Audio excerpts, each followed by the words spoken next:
All right. I think everything is a go. Lights flash, smell of ozone. Tom, are you right on, my friend? Hey, good to see you guys. Moose, Kenneth, Cato, Tamar, and Scotch for Dummies. Good show as usual. Appreciate you guys letting me come in afterward and all the support.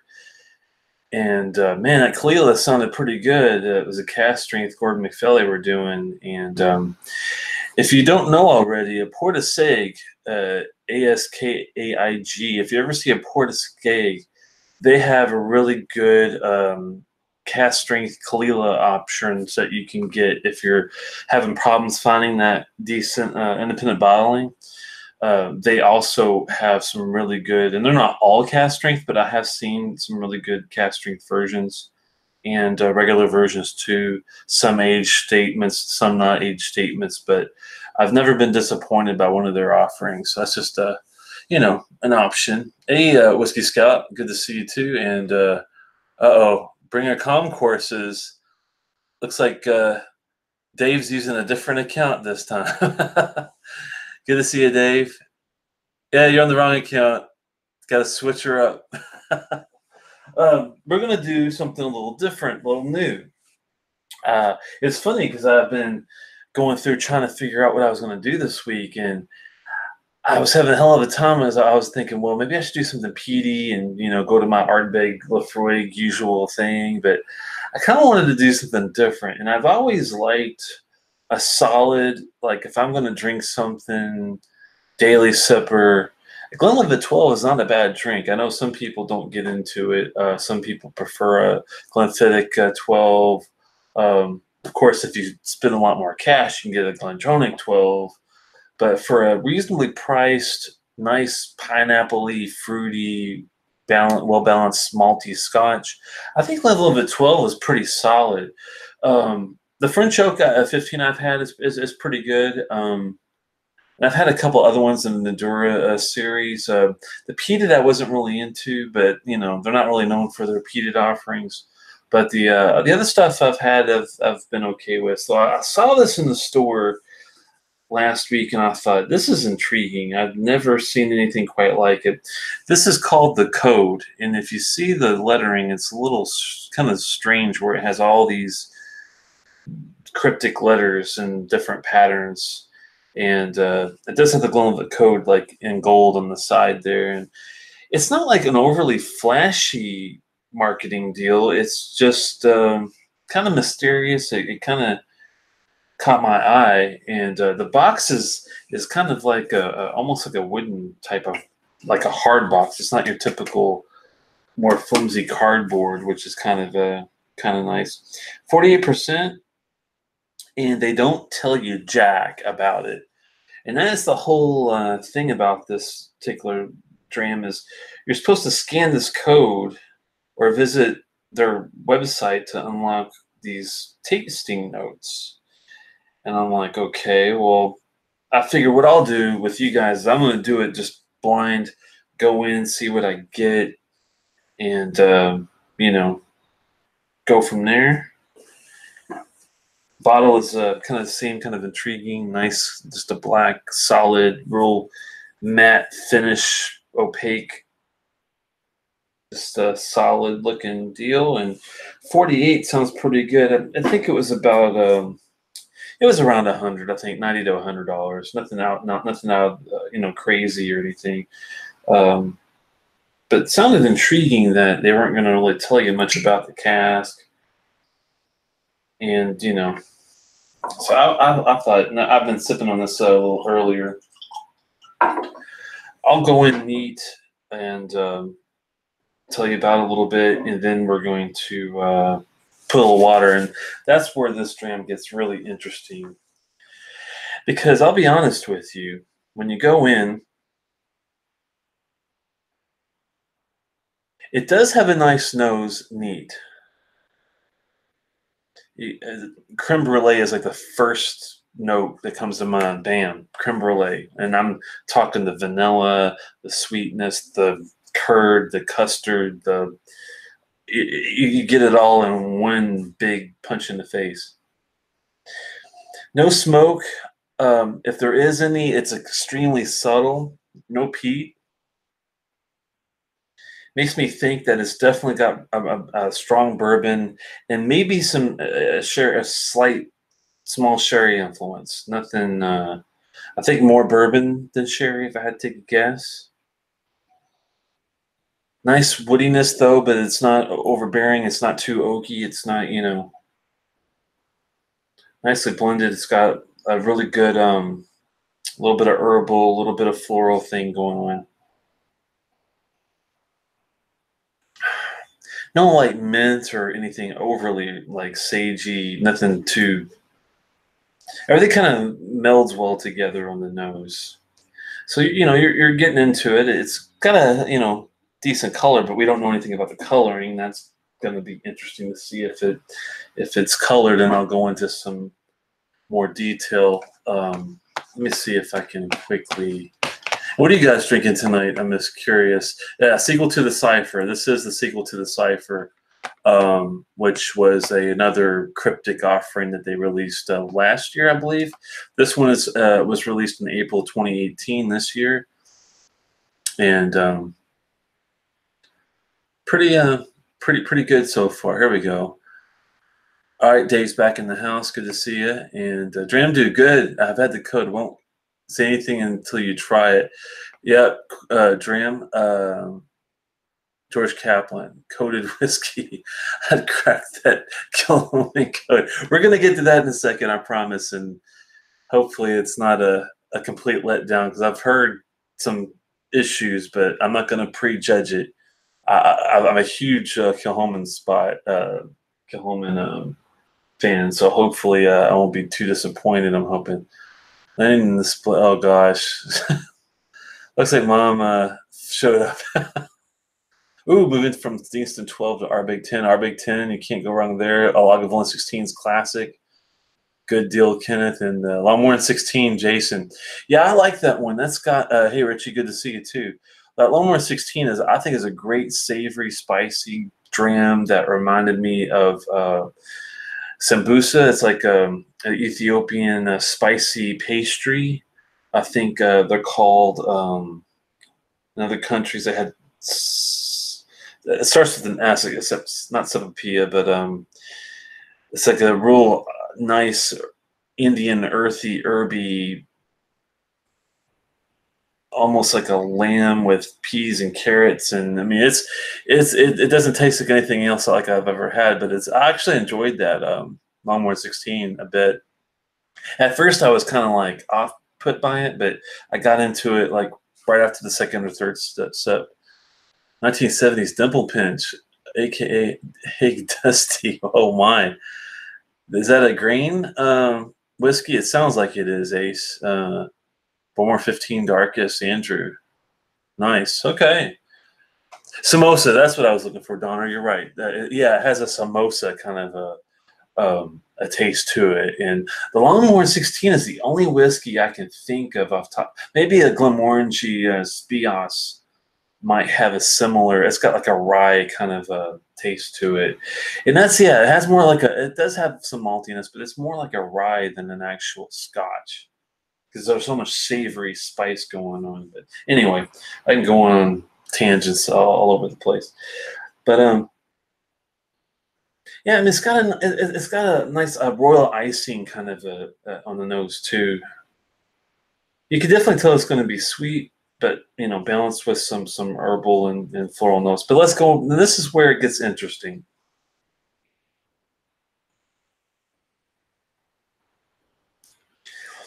Neat. It's not really hot for 48. It's got a nice little subtle burn, but it's really it's kind of scattered tasting. It doesn't have like a focus. It's got a lot of it's got some sweet, sour, salty forces like fighting each other when it's neat. When I first had this, I was like, oh man, what the hell did I buy? I was not a fan of the first taste. And even when I went in for the second taste neat, I was like,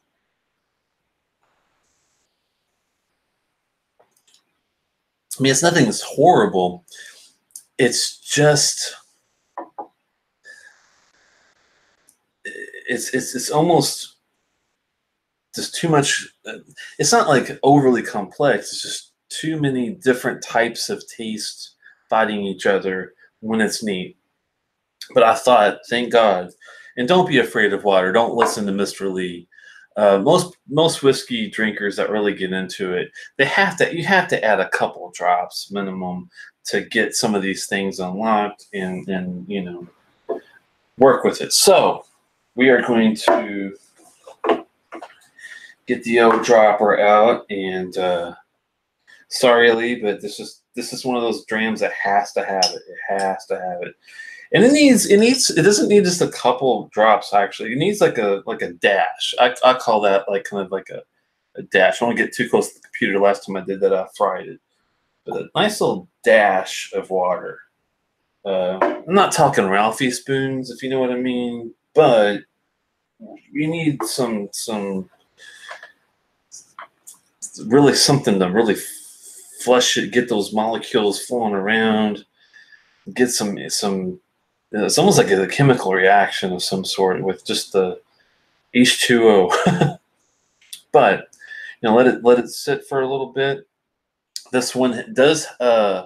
It's funny. It was runny. I thought more so before the water. I think the water actually somehow gives it more of a thicker viscosity. It has a better mouthfeel, I think. I'm not sure how that's possible. I guess it just all depends on what they're using for the thing. But I think water really helps the palate out in this one.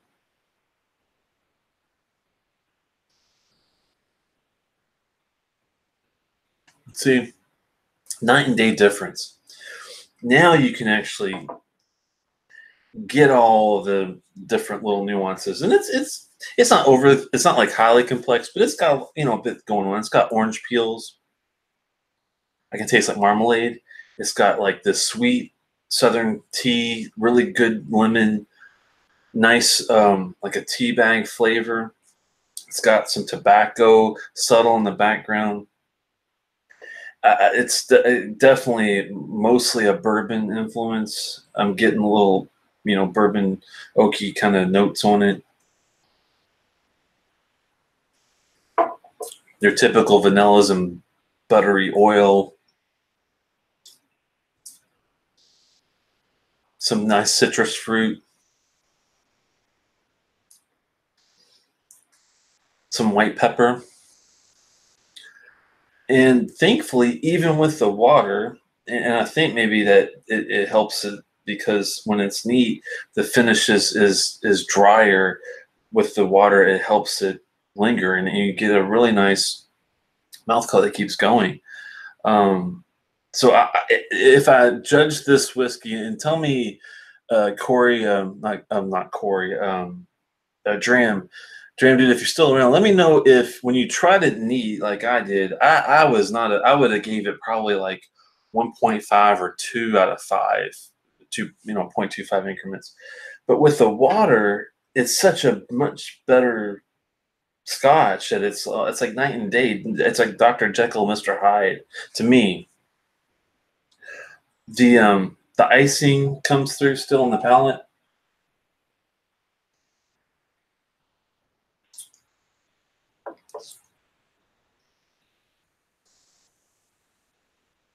Thankfully, there's no mineral taste. There's nothing off-putting. But I mean, is it well aged? It's pretty potent. It's pretty strong. I don't think there's maybe a lot of refinement age going on, but I'd be surprised if they use stuff that's younger than maybe 10 years in this. I really would, but I guess we'll find out here in a little bit. Here we go. I haven't tried it with water. Wasn't a fan though. Oddly sour. Yeah.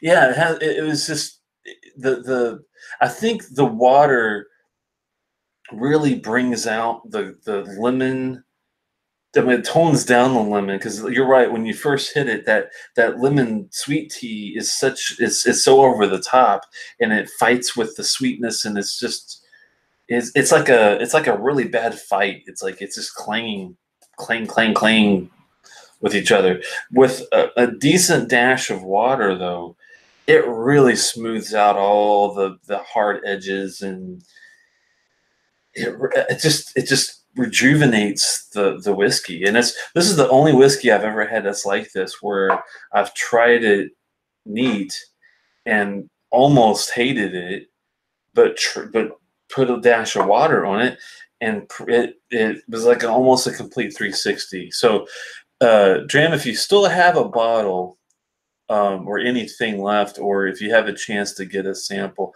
please definitely promise me you're going to try a dash of water on it, as I think you would think of it differently. Because I will agree with you. I did not. I almost like thought, man, I wish I could take this back. It was that bad because I didn't know if I was going to be able to drink it or not. With the water, it was a whole different experience. I have not had the Cypher yet. This place does not have it. That's one of those that I might have to get, dig it up on the side. Mom hates it when her lemon and sweet tea fight inside the same glass. Yeah, that's what it was like. It's hard to explain, you know. Dram says he doesn't have a bottle, but had it at a friend's. Yeah, hopefully, if you still talk to him or run into him, say, hey, remember that Dram we had? Hopefully, they haven't drank it all yet. Like, as if it was here. This it'll probably be gone after a week. But if you're lucky, they'll still have a little bit. Put your dash of water on it, man. It's a completely different experience. It's an unbelievably different. This reminds me a lot with the water of the Glendronach 8 Highland, which I really like a lot.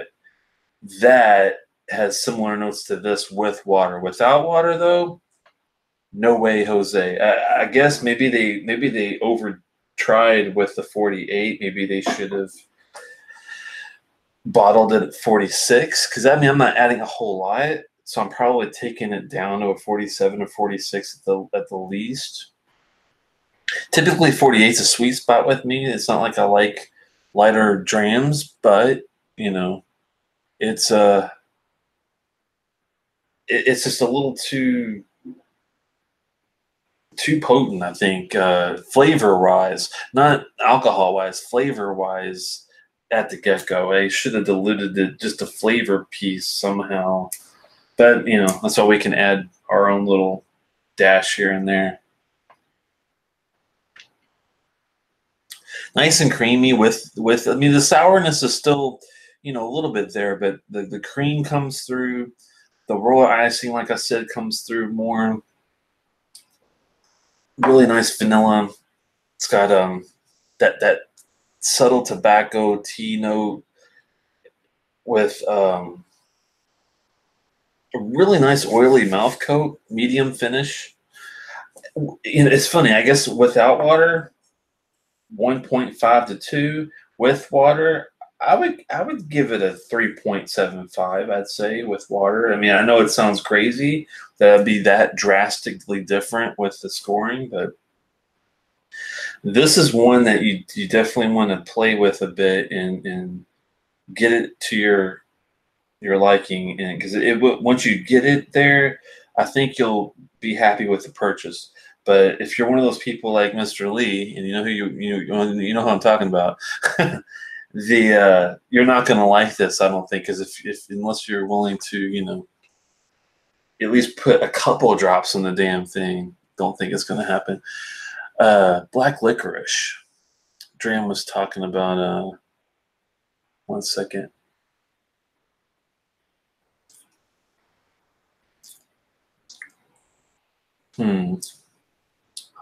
Black jelly bean, maybe. I'm thinking black jelly bean. Very. I mean, way in the back. Way in the back. Because when I think black licorice, to me, it's really bitter. And I think if I did not have the water, I think you would be on about, that would be about right because I hate black licorice. To me, this is more closer to a sweet black jelly bean, which I do actually enjoy, which to me is completely different. If that makes any sense to you. But yeah, the bitterness and the sourness is really tamed by the water, and I think that's why I really like it with that.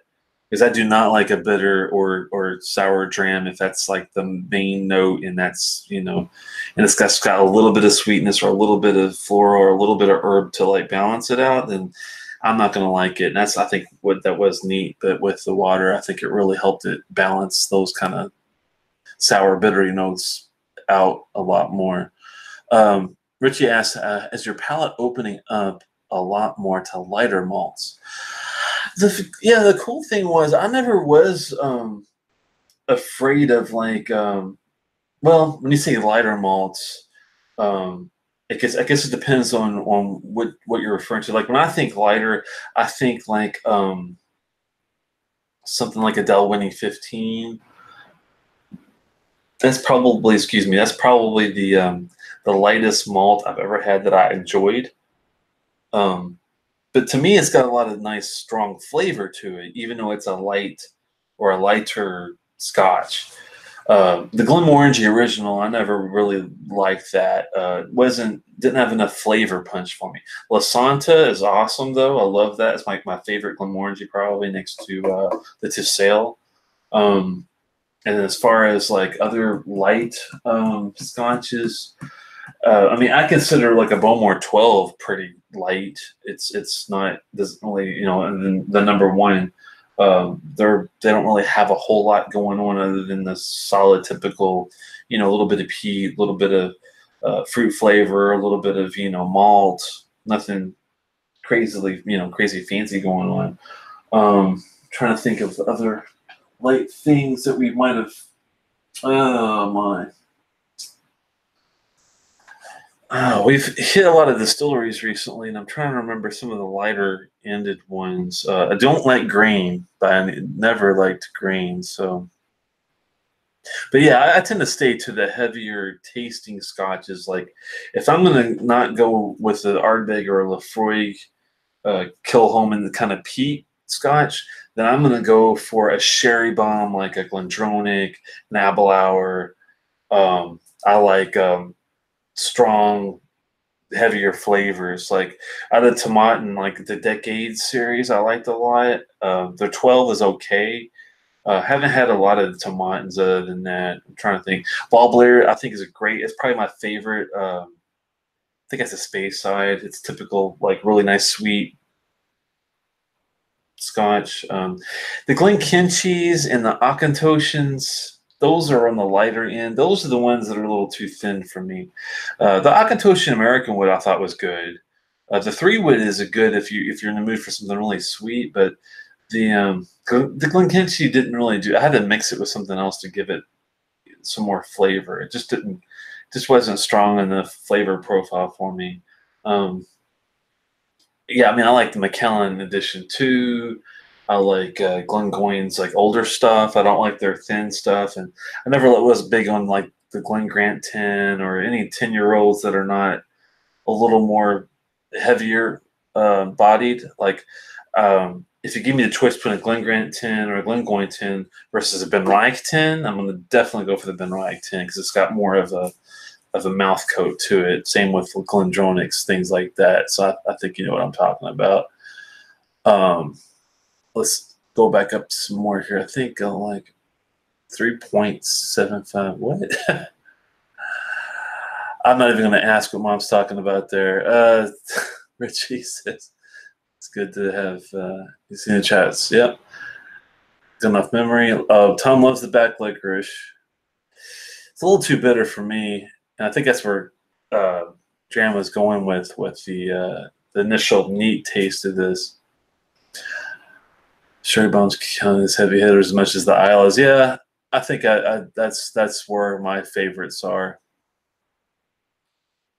Dram says, "Ha, that's what I didn't with Michael and Kinchy to finish it."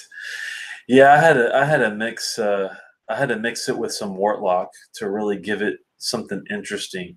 It needed like either a savory edge or like a sherry, like a Pedro Jimenez. It needed something to give it a bit of a boost of flavor. So that's what I had to do with it. I never had the Glenkinchie Distillers. Not sure if that's much better flavor wise, but I'm definitely willing to try it. That's for sure. Oh, he said that's what I did do with this Glenkinchie to finish it. Yeah, it wasn't very I don't know, didn't have much going on. It was kind of a bland. Didn't really make me want to have a sip of it kind of deal. So I ended up mixing it with a Mortlock on the side, which is kind of funny.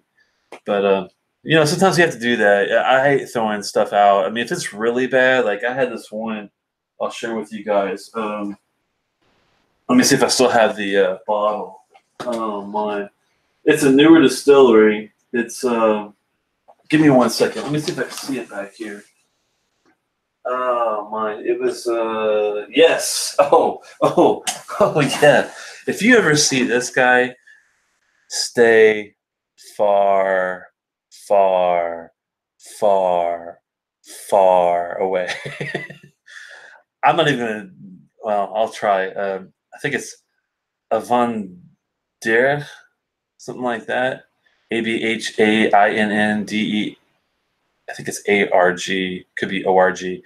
46% single casks in the inaugural release, and I'm not afraid of inaugural releases. Usually, I've had at least a Bay, which actually has a decent inaugural release recently, and so don't let the inaugurals throw you off. Sorry, I'm fighting with covers and stuff back here. But that thing, I could not get through. I taste. Well, at first I nosed it, and it smelled like formaldehyde. I was like, this is not going to be pleasant. And I went in. I tried neat. I tried it with water, and no matter how much I could get like one of those big fat spoons that big of water in there. It's not going to save this thing. It was horrible, absolutely horrible. So, where was I going with this? Yeah, that was not a fun thing. I'm looking up here at more comments here. Sorry, shopping online for your birthday shirt and hat. Oh God, Mom has interesting taste when it comes to presents. Are you going to drink from the bottle tonight? Oh, I don't know. We might be going there later. I'm torn between bourbon breath. God, no, I don't do bourbon, Mom. Are you Cali? Cato is in California. I'm not sure where Cato is from. In California, it's Friday. Oh, yeah, he is. Do you think the addition of PX to the Glendronach 15 is a good thing? Unfortunately, that original 15 revival, I have not yet got my hands on to try it. I know they're re-releasing, and I told a lot of people this last year that it was coming in 2019 because I have a really good friend that works a lot with Glendronach and has like the ears that to hear what's going on, and so I can't say if it's going to hurt or help. The only thing that makes me nervous about Glendronach is Rachel Berry and what she did at Bowmore before coming to Brown-Forman. That is what I hear could be not maybe so good, but hey, I'm all for giving people a shot. I'm not going to give people crap until they give a bad product. So if it's released and it kicks ass, and I'll salute her and say good job, but please don't mess with the original formula if everyone loves the original formula is what I always say. And I know that the Glendronach 15 revival was well regarded, critically acclaimed, the original, the one that just ended. So hopefully it doesn't go downhill. But I like PX Sherry. I like a sweet dram. So for me, the addition of PX is not going to be, I think, a negative thing. But for people that don't like an overly sweet dram like I do sometimes, they might be put off by it. But it also all depends on the way it's blended, and and how much they use, and when they put it in, if it's first fill, hogshead, all that kind of stuff makes a huge difference. So always in Santa Barbara, nice area, man. I bet. Glenlivet's Distiller's Edition he thought was good. It's Whiskey Scout. If I see it, I might pick it up someday just to give it a shot, because I do have the 12, but never tried the Distiller's Edition. It might be a better deal. You're trying the proper 12. I guess he's asking someone else on that one. Do you have the PX Kilchoman that Swami raves about? I do not. I do have a pretty good assortment. I've got the Lochgorm, the Sinag, the red wine cask strength, which is my favorite next to the original cask strength. And the Sautern's cask matured, I liked a lot. We're getting ready to let's pour, actually. What the hell? We talk all night. Let's do Kilchoman port cask matured. And this is the one that scares me, my friends, and I'll tell you why in a second. Let's see. I do not have the PX. I would absolutely adore to get my hands on it, because I do have the Lefroy PX cask, and it's one of my favorite Lefroy. So there you go. I would definitely jump all over it if if I saw it. But my store locally does not have that one.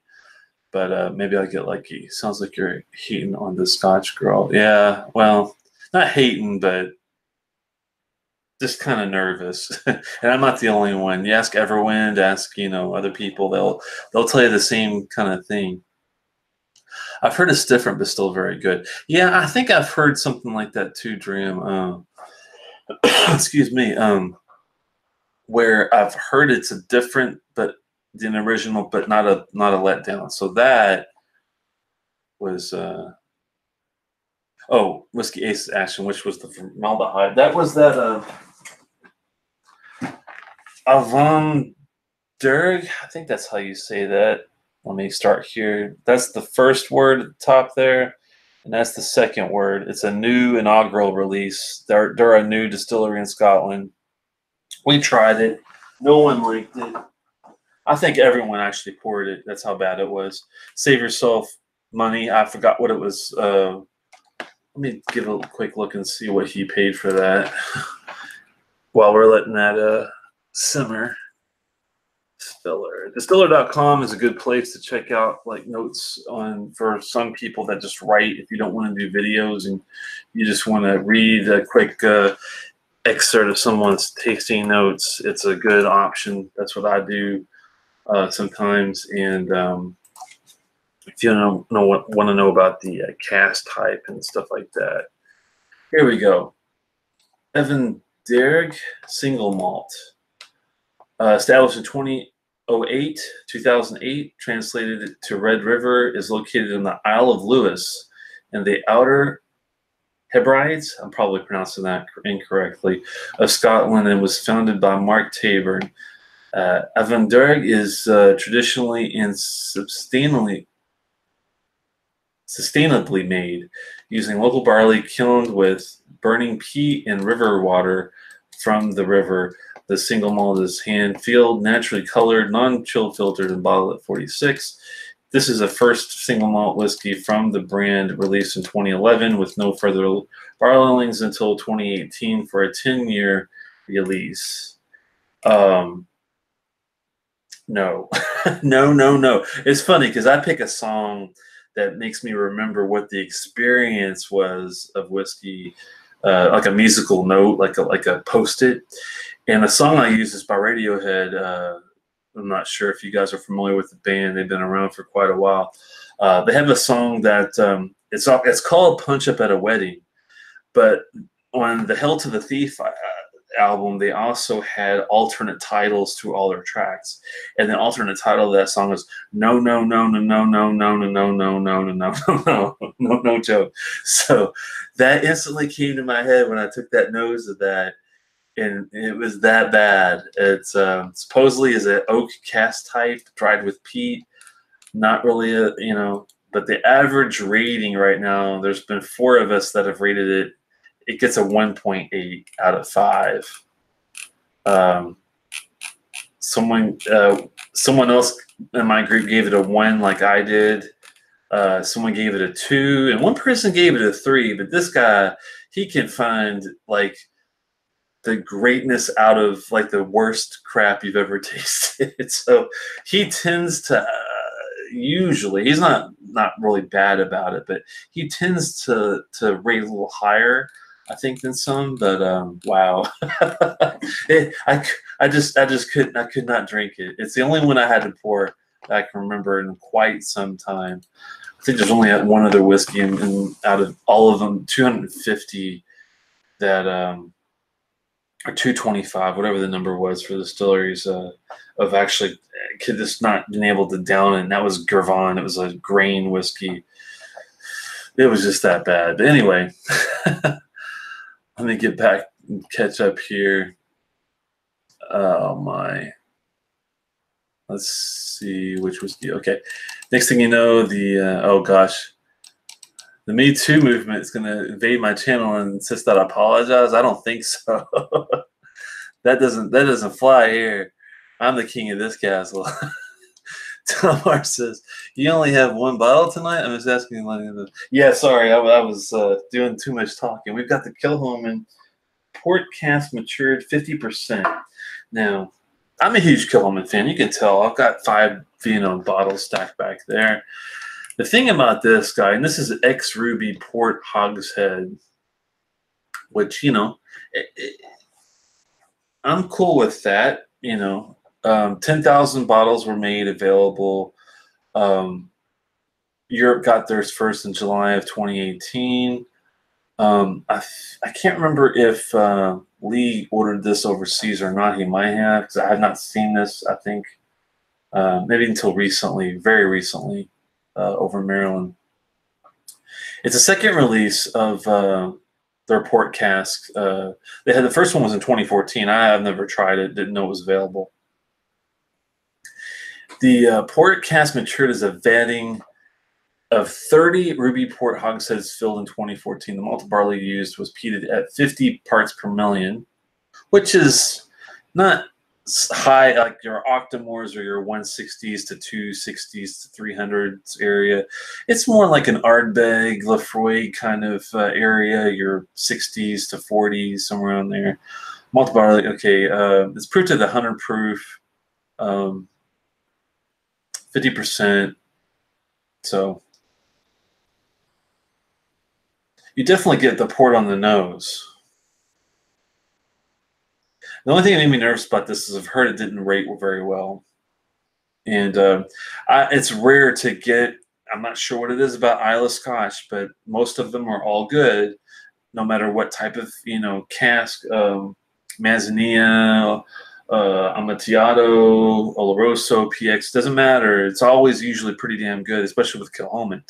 Now, the thing about port, though, is it's rare to find a good Isla port offering for some reason, outside of the original Lefroy Port Cask Carriages series from 2013. That one for the Brodeer is decent. Haven't tried it yet. That's going to be another show. Both the Port with 2013 and the Brodeer. I'm going to do like a comparison on. Those are both supposedly really good port versions. I've had a Springbank port that was okay. I mean, for a 19-year-old, a 19-year-old whiskey, I think stood out more than the cask offering, if that makes sense to you. The Glendronach peated portwood didn't do it for a lot of people. A lot of us did not rate it very high. I thought the finish was horrible. It took 45 minutes for it to breathe. No joke. 45 minutes to breathe. I mean, I can give the whiskey, I usually give it like a minute per year, 15 for 15 minutes, 25 should get 25 minutes, that kind of thing. That's usually my train of thought on it. But 45 minutes for a non-age statement, I'm sorry, but that's a little crazy. I'm hoping I get something better out of this than the Glengordy peated portwood, because that was not a good experience. The Glengordy peated was good. I enjoyed that. Killed that bottle within like a week. But the other port stuff, just haven't really had one, and I'm not doing the carriage or the Brodeer just yet, but haven't really had a port peated whiskey that did anything. So hopefully this will. This has really got a nice color to it. It's got that real like red grapey, color. And Kilchoman's good about not coloring, no chill filtering. They're pretty basic. The only thing they lack is the age statements, and that'll come in the near future. I think they just released a 10, if I'm not mistaken, not too long ago. If not, it's going to be out in America, I'm sure, pretty soon.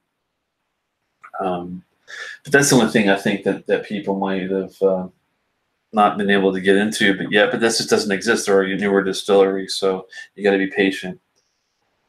It's got some.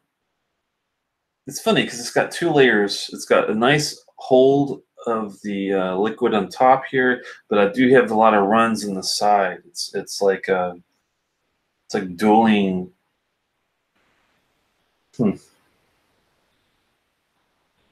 Doesn't know what to do with itself, I guess. That's weird. Don't usually see that. That port is definitely there, though, man. You can't mistake that. And some nice peat. The Kilchoman peat is on the nose. Smoke. It's hard to get other things out of it, though, because it's so strong. I can detect some sweetness, though, which is nice. The nose isn't bad. It's just hard, other than maybe some, like, pixie stick, confection sugar kind of thing. It's really hard to dig anything else out of there other than your typical fruits that you get from port and the things I was talking about. Maybe some slight herbal notes too. Nothing floral really. Some nice sweetness, but let's see. Let's go neat. 50 shouldn't be too bad.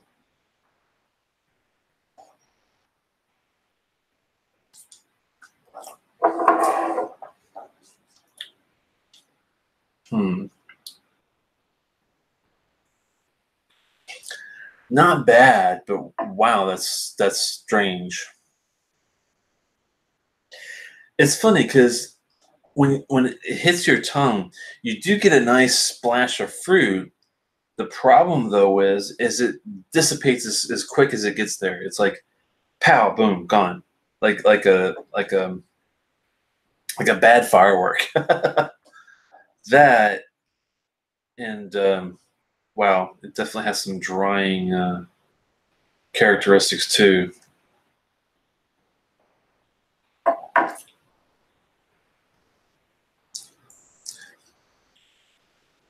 You definitely don't get the sweetness that you do on the nose in the palate, but you do get some nice fruit taste. I mean, it does have some really nice Concord grapes, some really thick, deep plums, some red currants.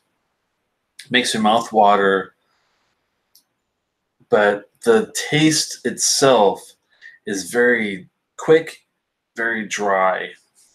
It's hard to explain because it's like it makes you salivate, but the taste is the part that's the drying piece of it. It's hard. I'm not sure. Let me go on for another one. Get some nice smoke in there.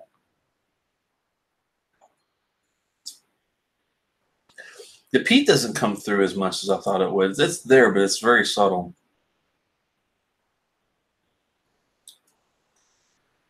I mean, it's got some nice smoothness.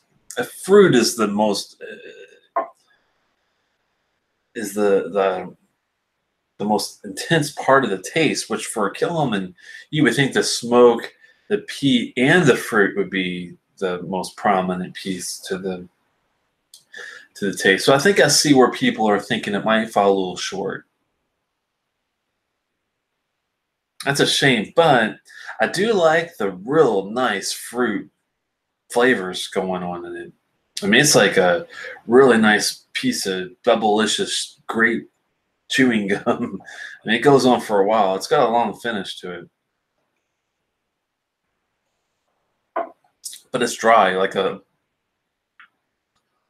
almost like a Fino sherry kind of dryness.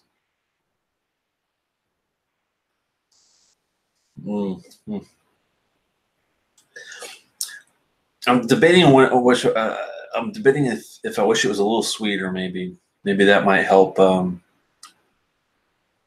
not as dry, but it does leave a nice mouth coat there. Trying to decide if I want to call that thin or medium. Probably medium.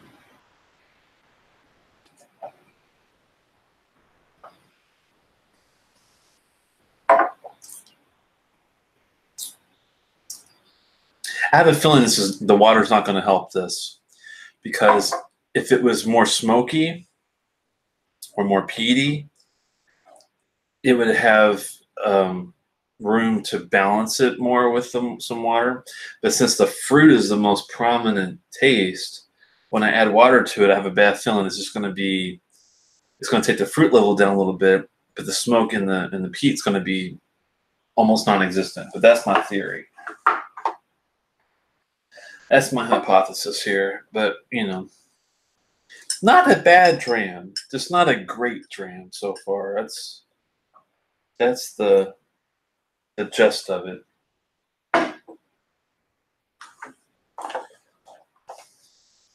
I'm just thankful there's nothing like sour, mineral, off-putting, herbal, over the top, that kind of stuff. That's not in here.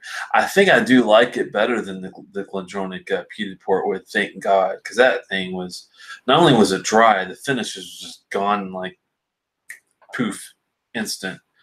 And that was after 45 minutes letting it sit there. So I gave this just maybe 10 to 15 minutes. It might be better if it set out for a lot longer.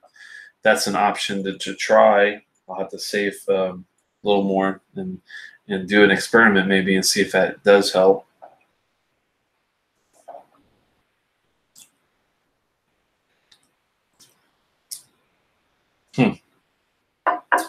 It's funny. It didn't take the peat away. The peat actually came up a little bit, but the fruit and the smoke is gone with the water. So that was not,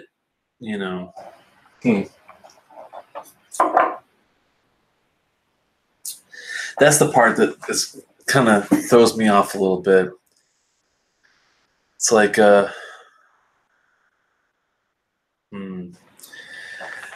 nose, decent. Nothing, didn't blow me away, but it wasn't bad. Give it like a 3 for the nose. Palate, a little better, probably like around a 4. Because I really like the nice fruit, the roundness of the fruit. Did miss the peats in the smoke aspect of a Kilchoman that I usually get. Finish is not terrible, but not, it's the fruit's there, but everything else dries up and is gone. There's no smoke. There's no, there's a little bit of peat. Maybe a 3. So that's a tough one to come up with the score on, because it's all over the place a bit. Nose is solid 3. Palate's a little better 4. Finish comes back down probably about a 3. So I think a 3.25 would be fair. I usually score Kilchomans like the Loch Gorm, the Saint Snag, and the all these. Actually, these 5 of the guys are at least probably a 4. So it tells you something. This is not horrible, but it's definitely not the same caliber, I'd say. And I think the only reason is because it's a port. I mean, these distilleries have issues with making a port I think, and keeping the peat and the smoke alive somehow. I'm hoping that Lefroy does it well when I try the port with 2013 Carriages and the Brodeer. I think that I'll get what I'm looking for out of it.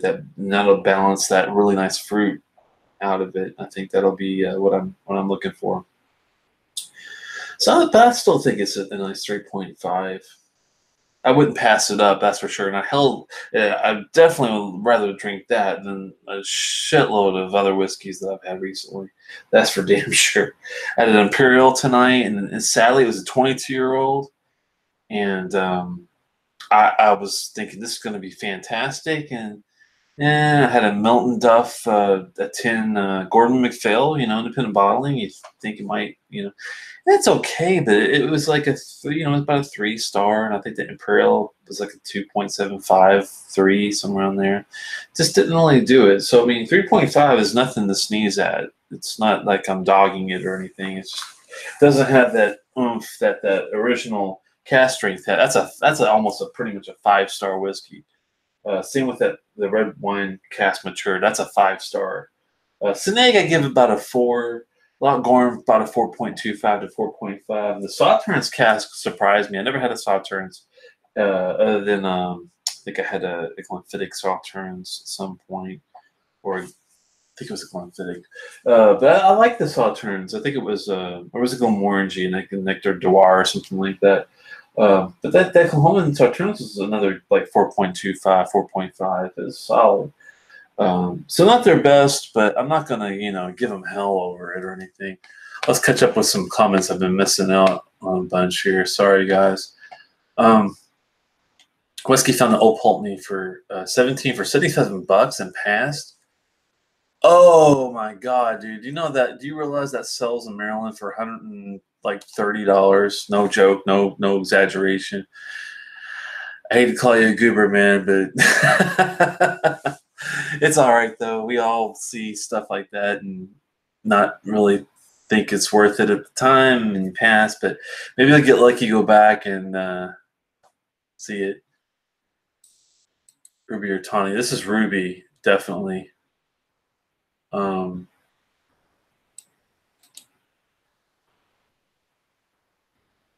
Old Pulteney is a nice light wine, yeah. Cato.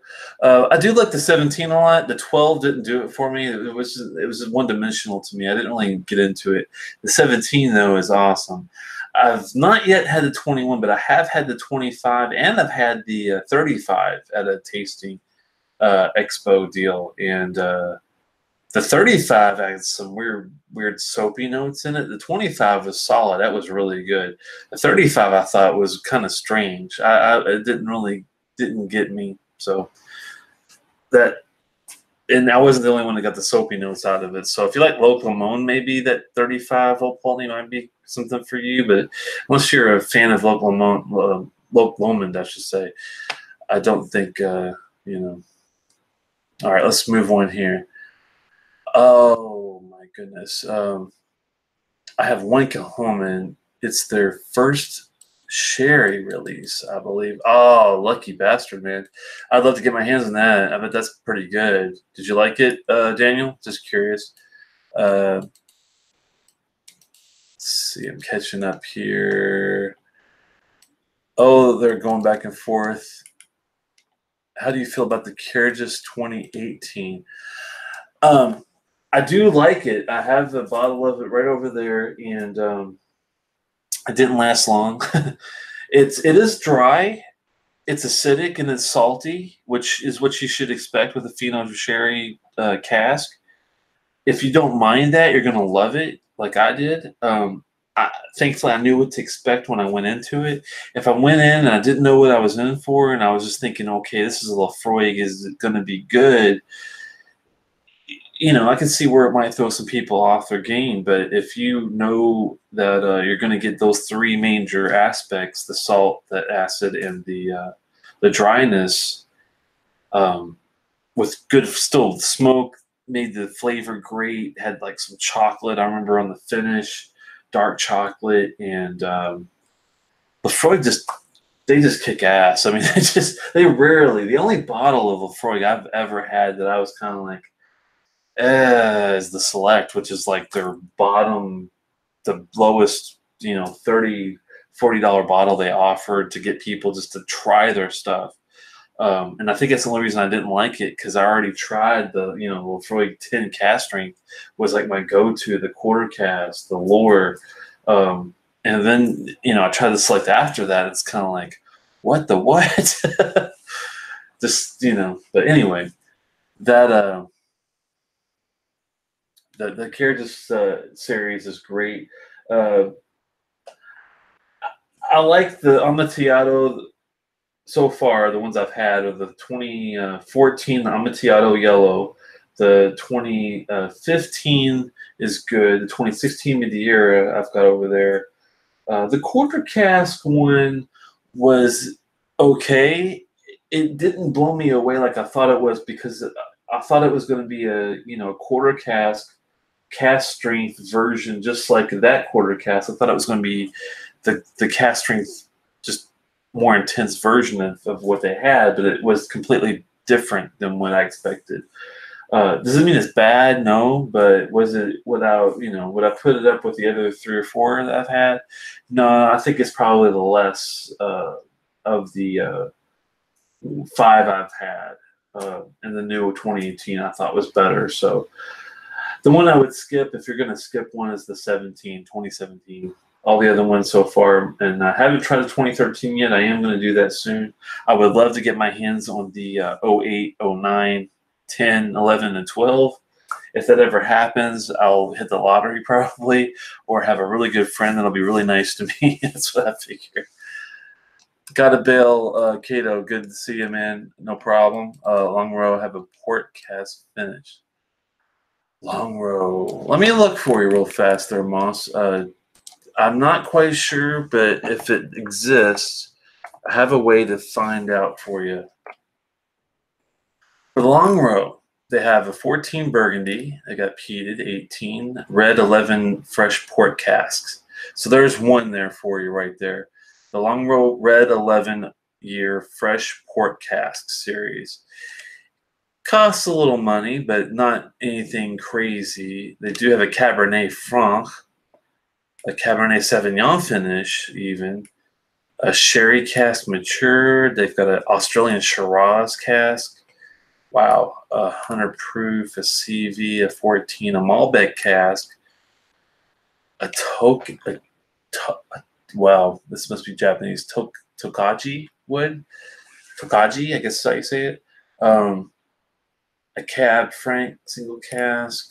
Limited edition 18, and that's all the ones I see, but they do have that 11-year fresh port cask.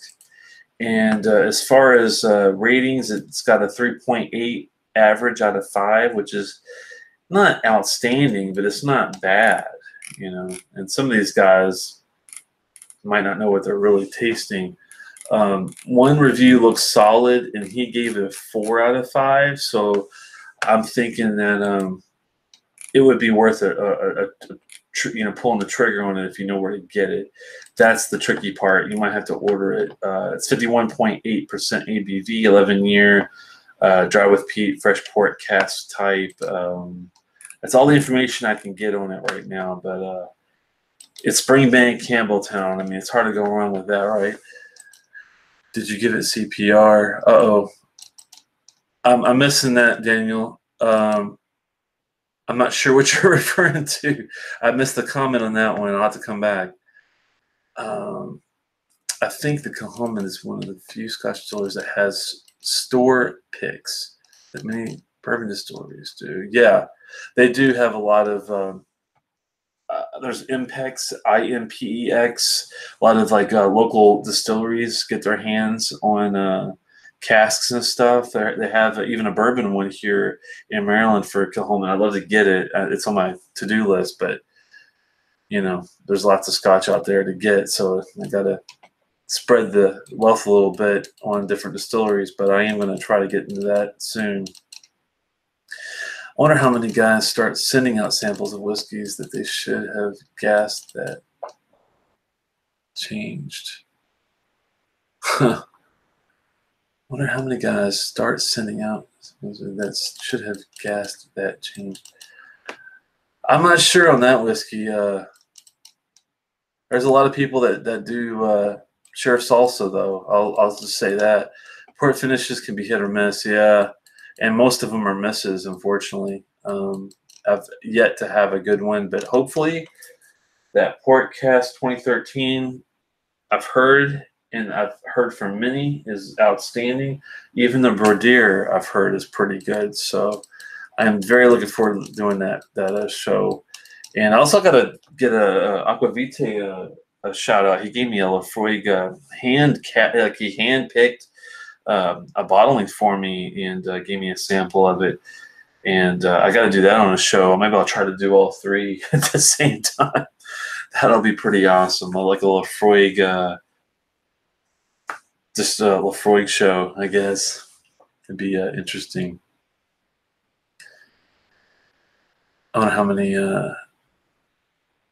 Let's see. Not that this year. I'm just catching up with some comments. Sorry, guys. Do you have a unicorn whiskey? Oh, yeah, I do. Both of them are from Ardbeg.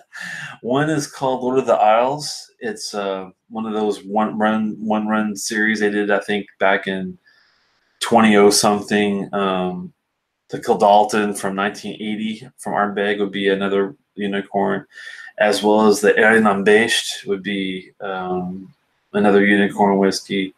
From Laphroaig, oh man, I've had the 27, I've had the 25. The 30 would be, or 32 would be unicorn whiskey, that's for sure. For Bunnahabhain, anything like 25 and up would be unicorn. Same with Springbank, like 21 and up. Anything that's like 21, 25 years and higher, unless it's Glenfarclas or something that's affordable, especially something like a Ladronic, that's a unicorn to me. Those are the ones, like Macallan's Fino 21. I've had it because my friend Lee has been gracious enough to share. But me going out spending that kind of money is not going to happen anytime soon on a bottle. It's hard to justify spending, more than a couple $100 on a bottle of whiskey. That's for sure. Unless you save. And it's hard to save when you're doing these shows because you want to have at least a couple bottles, to go over. And they don't last long. So there you go. But yeah, I mean, I've got tons of unicorns. I could go through, every distillery, probably give you at least one unicorn whiskey. But usually it's going to be the really nicely aged or rare stuff that's got like a specific cask that you can't really hardly find. Has anybody tried Savage and Cook whiskeys? No, I have not. I have not heard of that one. I usually stick to scotches, so unless it's a scotch, I'm not going to probably know about it. Maybe finishing in one of their heavily peated casks would help. Yeah, I think you're right on there, man. It needs more smoke or more peat somehow. Maybe if Kalila did a port, I'm not sure if they have a port, but they have so much smoke. Like if you took a Kalila 12 and then had a port cask with that might actually work because you really need something to really balance that flavor out. Good night, Kenneth. Thanks for stopping by. Ever try any Tomatins? They have a few port finishes.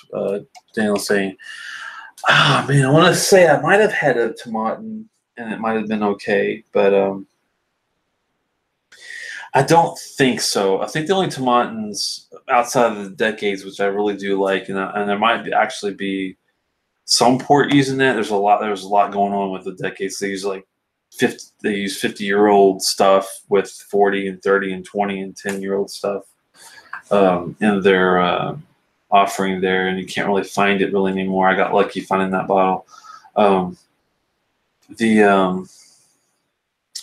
They might have had a port in there, but I'm not sure about that. There are a lot of herbal things going on with that bottle, I remember. Had a single cask Tomatin 12, had a regular 12, had I think maybe one other one that was maybe a one-off. I don't think it was port. I'll try it though. Tomatin's not, that one basic 12 didn't really do much for me, but the single barrel was pretty good. And the decades, like I said, was really good. So I'm not afraid of trying some of their stuff. I liked it at a 2013 tasting. I was, when I bought it, had it opened. Oh man, Daniel, you gotta open that, man.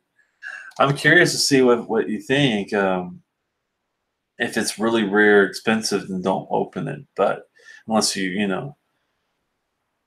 you have two, then open one, save one. But if you only have one, and you're doing it for the monetary reasons, then whatever. But if you find a special occasion, man, you gotta let me know what you think about that, as I am curious. It's hard to find. I'm sure Whiskey says he loves the 2018 Kyrgyz, but it's sort of hard to suss out some of the pheno finish. Definitely complexity though, since I get different notes from time to time. Yeah, phenos are not an easy type of sherry to deal with. It's not my favorite, but if I'm in the mood for something like it, I'll go for like a Ardbeg, the Ardbog. It has that kind of, it has a Mazzania. I think that's the one with the Mazzania cask and the Fino sherry. Really nice, dry, salty, acidic thing going on there. But you have to be more in the mood for that. Yeah, monetary value. Well, there you go. If you don't have any reason for not opening it, man, you got to open that. That's for damn sure. And you got to drink from the bottle. Oh my goodness, I'm gonna have to drink from this code bottle here before we sign off. Let's see. That might be bad though, because I remember I don't like this stuff when it's neat. I'm not about to pour water in the bottle either. That would be bad. I don't know. We'll see. Let's see. Fino is pretty light. It's more like a white wine. I'm not sure if I would say white wine. I would say red. I think it's more of like a red. What's one of the drier red wines? I can't remember if it's Malbec or Shiraz. One of those is a very dry red wine. Merlot, but with the acidity of a Shiraz. That's what a Fino sherry is to me, at least. But that's just me. Very light, dry sherry. Yeah, I recommend the 2018 Kyrgyz. One of my favorites this year. Definitely got richer as I drank it down. Yeah, mine didn't last very long. I really dove into that bottle. I loved it. It's sad because I love Lafroigs and Arbigs so much that it's hard to, once it's open, for me to take my time with it because it's so good. If I have one of those open versus something else from a different distillery, even if it's something as good as a Glendronach or Macallan or something, I'm kind of still sticking with my boys. Let's see. So many in the red series for Long Row. Yeah, there's a lot to choose from. Very light, dry sherry. I recommend it. Yeah. Let's see. You get any info? Oh, I'm sorry. Get any of the American Peat stuff? High West Campfire. I haven't tried any of the American stuff yet. I have had my eye. I thought about trying that. What is it? McHenry, Oregon. I've heard it's kind of like a Lagavulin 16, but not as good, but not bad. I want to say it's McCarthy, Oregon, or something like that. Let me see if that's the one I'm thinking of. McCarthy's Oregon Single Malt. I've had my eye on it. It rates okay. It's a 3.5 out of 5. It looks like average, which isn't fantastic, but not bad. It's Oregon Oak. It's 3 years, 42.5. They do use Isla peat, so that helps a bit. But I don't know, if it's worth even doing that. If you can get Lagavulin 16 for a decent price, which sometimes if you're good enough, you can find it for 60, But on the High West Campfire, people keep telling me I got to try that. And it's funny. You're not the first person that's mentioned that. I need to get my hands on that because that is something that people have told me that if they know my taste profile and have said that I probably would like the high west campfire. I just don't usually go outside of Scotch. I'm not a corn drinker. I do like rye, but bourbon's never really done it for me. Ryes I do like. I don't like moonshine because of the corn, unfortunately. I wish I did because that's where I'm from. I'm from Louisville, Kentucky. It's my heritage. Um, it's kind of sad that I don't like the corn whiskey. But when it comes to malt, oh man, I'd tear up malt whiskey all day. There you go. But yeah, it's going to be on my list. I'll have to give it a try. Whiskey has mine, yeah. The campfire is good whiskey that Daniel says. So yeah, I have to definitely give that a try. I tried a triple smoke from Wildfire Corsair Distillery. Huh. Was not bad at all. They had some cool stuff there. Huh. High West was all sourced campfire. It was a combo of straight rye, straight bourbon, and Scotch. Yeah, as long as the bourbon part is tamed down by the rye and the Scotch, which I assume it is, I probably would dig it because I have had bourbon that I do enjoy, like the Colonel, what is that stuff? The Colonel E.H. Taylor 4-grain. I do enjoy that. That was a good one. But mostly the rye and the Scotch are the ones that I try to keep to. Well, guys, I'm going to have to wrap it up because I do have to telework tomorrow. I don't have to drive in, but I do have to get up. So it's been fun as always, and I hope you guys had fun as well. Give me a thumbs up before you go if you don't mind. I appreciate it. And yeah, this one's interesting. I know a lot of people are not huge Glenlivet fans, but if you are, or if you don't mind taking a little risk, get it. But keep in mind to get your little water, your squirt bottles ready because you're going to have to put a little water on it. But once you do, I think you're in for a treat. I really do. I'd be surprised if you didn't like it. And those of you that like a real hot, intensely, and I like strong sort of flavor, but pow in the face flavor, you might like it neat, but I would be surprised if most people did, but I've been surprised before. But not a bad bottle. And same with the Kilchoman, the port. Didn't blow my socks off like their other offerings have. But if you give me that versus like Glenlivet 12, I will drink that Kilchoman all freaking day long.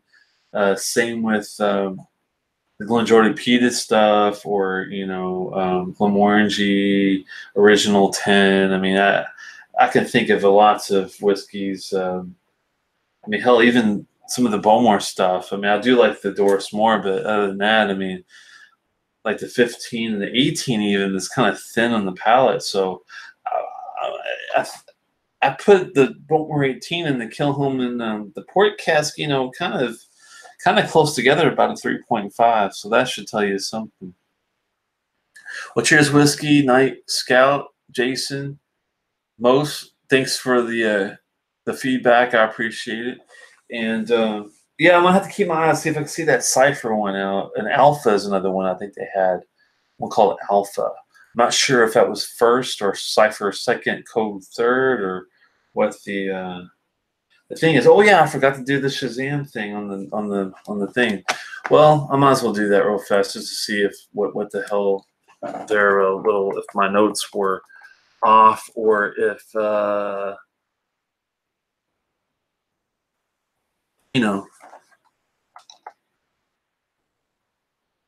if I'm missing anything. All right, I went to their site. I wish I was as cool as Drew and could like pop the video where you could see what I'm looking at. But I just went to basically Glenlivet.com and looked for the code. And of course, you got color unknown, nose unknown, palate unknown, finish unknown. Enjoy with the game to challenge your senses. Click here to play. Okay. I guess I'll play. Oh gosh, they have a video. Glenlivet is a mystery, concealing a labyrinth of secret flavors within its jet black bottle. Challenge your senses as you try to unlock the code's tasty notes to discover a moment of definitive pleasure. Do you have what it takes to unlock the taste? I'm not sure about that, but I'll tell you what I get out of it. Welcome to the decoder. Here, all of your senses will be tested as you decode the hidden aromas and flavors of the Glenlivet code. Okay. Begin by pouring yourself a glass, swirl the amber liquid, and let the journey commence. Well, what the hell? I'll try to make this quick.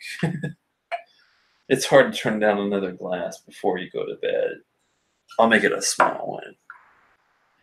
I guess they want me to do it neat. I prefer it with the water, but we'll do what they say. So let's start. Aromas. Scroll to select a flavor, then choose the strength you detect. Interesting. Okay. So they got this this gauge where it's mild to intense, and then they have these numbers where they have one being toffee, they have dark chocolate, and caramel.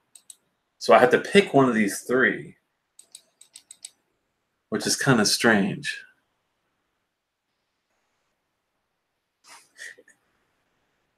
The weird thing is, without the water, I don't really get a whole lot on the nose because it's so intense. So I'm going to give it a little help on the side.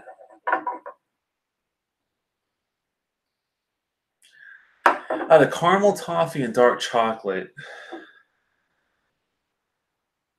it's tough because I get both the caramel and the toffee. But I guess if I had to pick between the three, I mean, I get some really different ones out of there, but we'll go with toffee. Red apple, peach, and fig. Oh wow.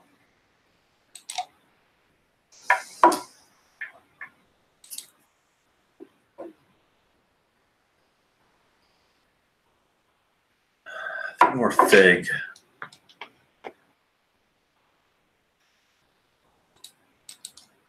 That's thinking. Okay, and on the toffee, mild, and I'll say medium on the fig. Mild toffee, medium fig. I think that's fair. Okay, then we got 3 and 4. We got cinnamon, vanilla, and treacle. Then we have floral, dried fruit, and smoke. Which I did detect smoke, but it was very, very faint. Huh. Cinnamon, vanilla, or treacle? Treacle. What is treacle? That's like icing, isn't it? Let's see. British term for molasses. Okay. Yeah, British. I should have known. Cinnamon, vanilla, or treacle? I'm going to go for medium vanilla on this one. For floral, dry fruit, or smoke, that's a tough one because I get all three. But if I had to pick one, or am I supposed to pick like every? Maybe I'm supposed to pick everything that. No, it's one of the three. Okay, I was confused. I don't get smoke. If I do, it's really subtle. It's more of a dried fruit. There's some floral notes there too. Damn, it's so frustrating. But I think the dried fruit is more of an intense.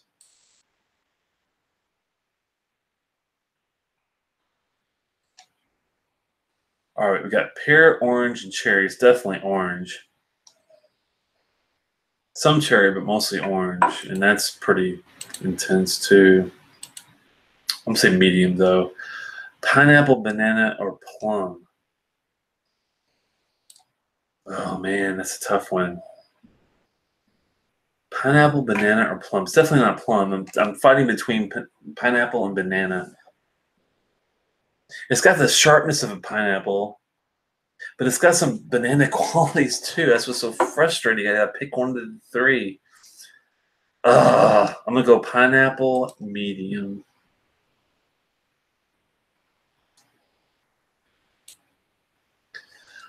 Ginger, nutmeg, or raisin.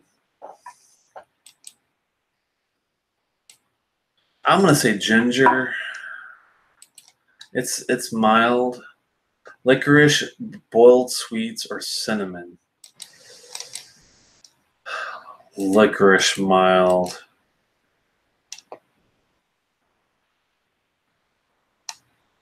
I think that's fair. Huh. Give me a practice distiller. It's a great effort. Alan Winchester would be happy to have you in the still room. Interesting. It wants me to sign up to be a guardian to find out the exact recipe. Oh, man. Okay. And what does that entail? You gotta give them your email address, your first name, last name, date of birth, and or the date now, maybe. Surely they don't want your date of birth. Maybe they do to make sure you're legal. Country, postcode. I consent to receive news and all that crap. Well, I'm curious to see what their thing is. So I'm just gonna put. I'll just give them my. Let's see.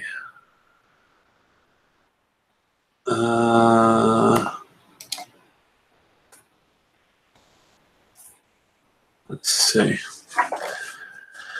I'm not gonna sign up for any newsletter stuff. I just want to see what they do say is the primary stuff because I want to see. Oh, it thinks I'm underage. What?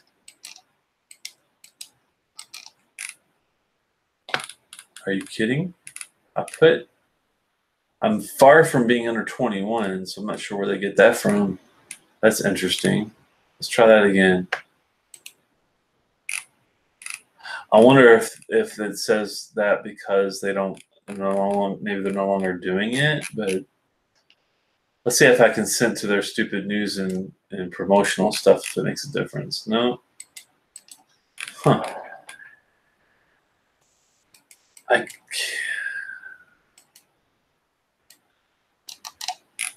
Everything looks right, so I'm not sure what the heck that's about. Sign up underage error. And I was born way before someone that would be 21 by like 40. I mean, sorry, about like 20 something years. So, wow. Okay, well, we tried. I'm not sure what the deal is there. They need to fix their website. I'll have to see what the hell happened with this Glenlivet thing. So I'm just curious to see what they do have.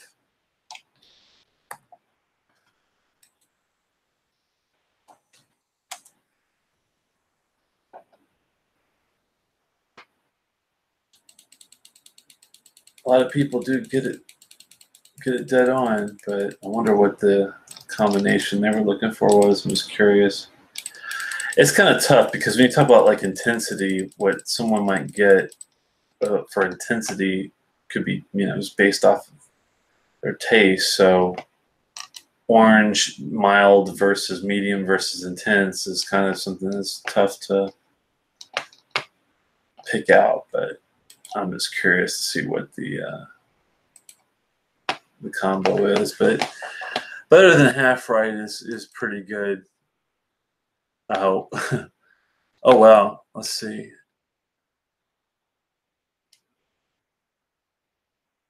Got a buddy that lives in E-Town brings E-Town. You want Elizabethtown? Are you in Kentucky?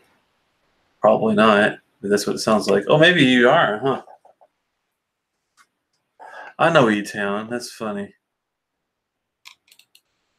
Well, you get to compare your notes with Master Distiller. That's the plan. I want to see what what they have, but their sign up thing wasn't working. So I'm not sure if it's because it's been since April when they had it released, if they've stopped it, or if it's you know, some other reason. But I'm curious to see what they thought it would be versus what I thought it, I got out of it. But I'm content with better than 50%, so I'll take what I can get. But yeah, I mean, it's tough because, like I said, without the water, it was really tough to really find much of anything. But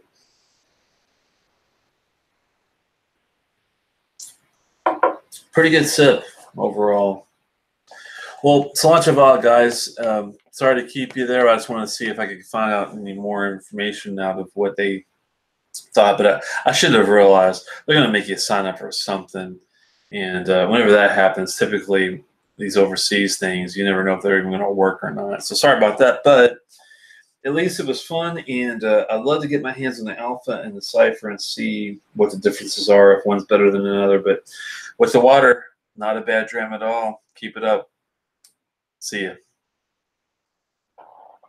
Oh, ABV on this guy is 48, but with the water, probably 47, 46, the lowest, I would say. If you're talking about this guy, the other one, the Kilchoman port cask, was 50% ABV. Ciao, man. See you next time. I'll want to do a 5-minute. I've got lots of options. I just got to pick something and move with it. I'm going to try to pick something like that you typically pick up easy, probably like a Bowmore 12 or something. I do need to do a few 5-minute reviews and make a playlist for you guys and post those. That'll be the next deal, hopefully. See ya.